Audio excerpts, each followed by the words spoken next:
Pisces, hi! Welcome to Mr. Queen PH.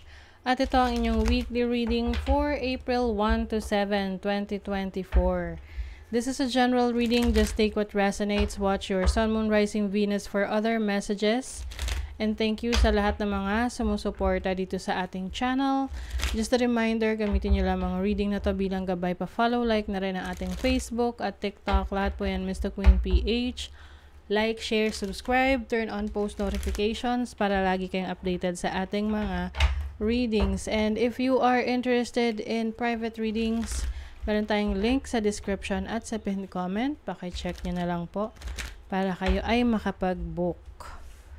Okay, Pisces, let's see weekly energies for you. April 1 to 7. For Pisces. Okay.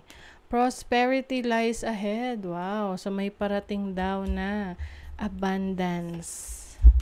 O yung mga panahon ng tag-ani. Oo, new moon in Taurus. Some of you, new opportunities na bagong mga oportunidad para kumita ng pera. A personal issue reaches resolution. Ayan. So kung meron kayong pansarili nyong pinagdadaanan sa buhay, pwedeng romantic connection, issue, problema nyo with other person, yan, maaayos na daw yan, masusolusyonan nyo na, maaring magkakaroon na ng pag-uusap. Your commitment is being tested right now. Kung alin ba yung priorities mo. Sa buhay kasi, importante yung ating priorities. Kasi, syempre, kung hindi mo alam yung priorities mo, you will be all over the place. Hindi mo alam kung ano yung unahin mo. But, if you have your priorities, so, syempre, alam mo kung alin yung number 1 sa listahan mo. Trabaho mo ba? Relationship mo ba? Asawa mo ba? Career mo? Anak mo? 'Di ba? Or yung mga, rin yan mga kailangan mong, yung mga obligasyon, no, na kailangan bayaran. Kaya tinitest ngayon ang inyong commitment. But definitely, prosperity lies ahead. Parating ang swerte, parating ang biyaya. Let's see your overall energy. You have the 4 of Swords and the Star. So, meron ditong healing. May paghilom, pwedeng physical healing, kung kayo ay nagkaroon ng sakit, no, nung mga nakaraan, you are recovering from that, especially that Saturn is in Pisces right now, so medyo challenging nga for Pisces. Pero naman yan ito yung tipong, para siyang training, na kapag inayos mo sa training, sa pagkatapos ng training mo, meron kang rewards, at the same time, you are a better version of yourself kasi mas marami ka ng skills na alam, 'di ba? So, your challenge, the Page of Pentacles and the High Priestess. I think meron kang gustong i-pursue, gusto mong subukan, no, or aralin ngayon. Can be a new way to earn money, pwedeng bagong business, bagong trabaho, na gusto mong matutunan. Pero pwedeng nagkakaroon ka ng doubt sa sarili mo kung kaya mo. Don't doubt yourself. Okay? Kasi yan kung gusto mo talaga yan, magagawan mo ng paraan. Maayos mo siya.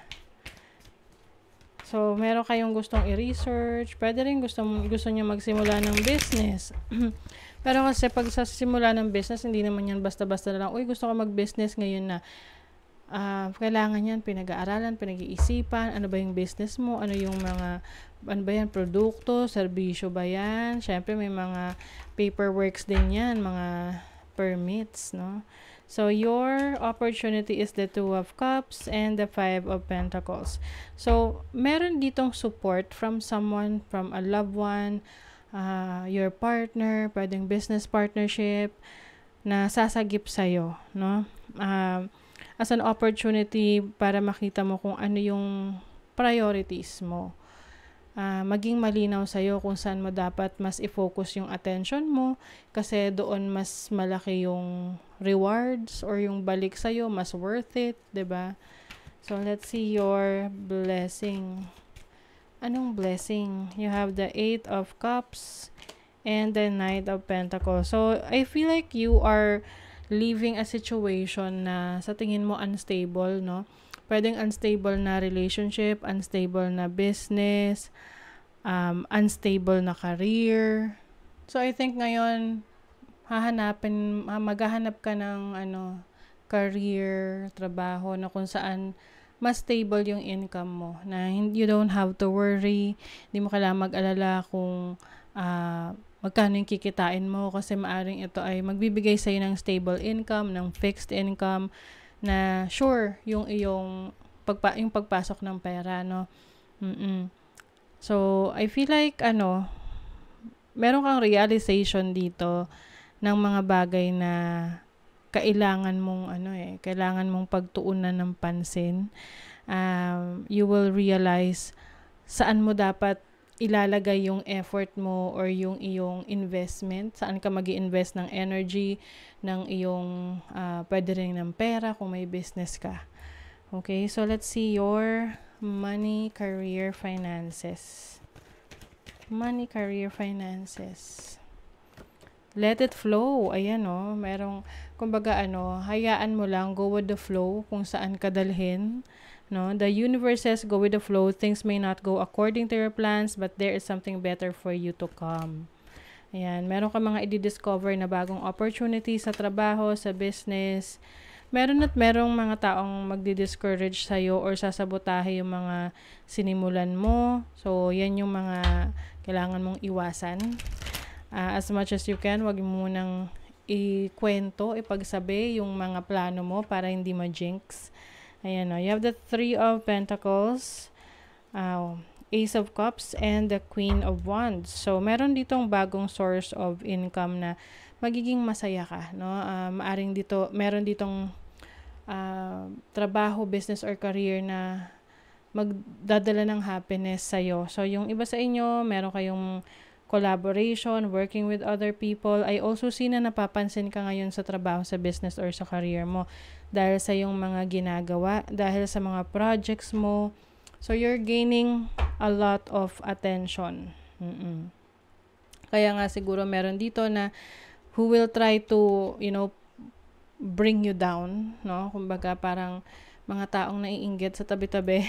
So, you really have to take care of yourself and also ingatan mo rin yung mga naipundar mo, yung mga trabaho mo. Page of Wands. Definitely, you are exploring new opportunities. Yung iba sa inyo, pwedeng kung hindi pa kayo nakaranas na makapag-abroad, pwedeng may option sa inyo na makapag-abroad, makapagtrabaho sa ibang bansa, or lumipat ng trabaho na mas malayo doon sa dati nyong work. So, let's see your love life. Love life naman ng mga Pisces. You have twin flame, past life, attraction. So, yung iba sa inyo, maaring you are attracting your twin flame or parang meron kayong past life connection ng person na to. Lalo na kung nararamdaman mo na parang itong person na to, kahit bagong kakikilala nyo lang, parang feeling mo matagal mo na siyang kilala. So, maaring yan ay ma-attract mo. Kaya lang, meron ditong very defensive, no? Parang, ito yung tipong, maaring darating yung person na yan, pero hindi ka ready. Oo. Marami kasing reasons kaya yung iba umiiwas sa relationship. Kasi una-una na pwedeng galing sa past, trauma. Yung iba naman, hindi pa nila priority yon. Maaring marami pa kayong obligasyon sa iba, no? Like sa family ninyo. But definitely, no, kung magiging open ka, why not? 'Di ba? Meron kasing attraction dito. Someone wants to be close to you. Pwede rin hindi mo lang gusto yung ugali niya at first. Kasi pwedeng yan yung, parang meron siyang mask. Pinapakita niya na ito yung ugali niya. Pero ang totoo, mabuting tao siya. Parang ganon. Oo. So, yeah, I feel like this person ay someone na makakatulong sa'yo in the future. Kung sa anumang paraan, okay? Tutulong sa'yo na mas ma-improve ang iyong sarili, ang iyong kabuhayan, no? So, nasa sa'yo yan kung magiging open ka sa ganitong bagong connection. Okay? So, that is your reading, Pisces. Thank you so much. Bye!